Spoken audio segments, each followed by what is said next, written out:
63% polling అయ్యే అవకాశం ఉన్నట్టు నాకు కనపడుతూ ఉంది. స్వచ్ఛందంగా ప్రజలందరూ కూడా ఈసారి ఎలక్షన్స్లో చాలా ఇంట్రెస్ట్గా ముందుకు వచ్చి ఓట్లు వేయడం జరుగుతూ ఉంది. చాలా మంది పోలీసులపైన బీఆర్ఎస్ అయితే ఆరోపణలు చేస్తుంటారు.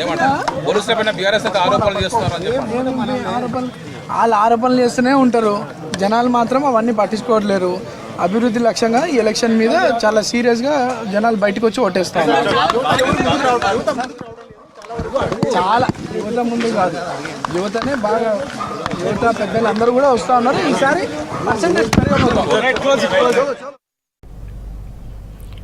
జూబ్లీహిల్స్ లో గతంతో పోలిస్తే ఈసారి పోలింగ్ శాతం పెరిగే అవకాశం ఉందన్నారు కాంగ్రెస్ అభ్యర్థి నవీన్ యాదవ్.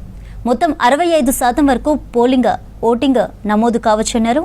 వెంకటగిరిలో ఓటు హక్కు వినియోగించుకున్నారు నవీన్ యాదవ్.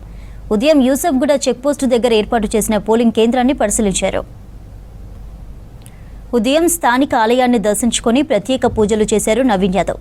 బైపోల్లో అర్హులైన ప్రతి ఒక్కరూ ఓటు హక్కు వినియోగించుకోవాలని సూచించారు. జూబ్లీహిల్స్ నియోజకవర్గంలో పోలింగ్ కొనసాగుతోంది. పలు చోట్ల ఈవీఎంలు మొరాయిస్తున్నాయి. బోరబండలో 328 పోలింగ్ స్టేషన్స్లో ఈవీఎంలలో సమస్యలు వచ్చాయి. వెంటనే స్పందించిన ఎన్నికల సిబ్బంది మరో ఈవీఎం పెట్టారు. ప్రస్తుతం ఓటింగ్ కంటిన్యూ అవుతోంది.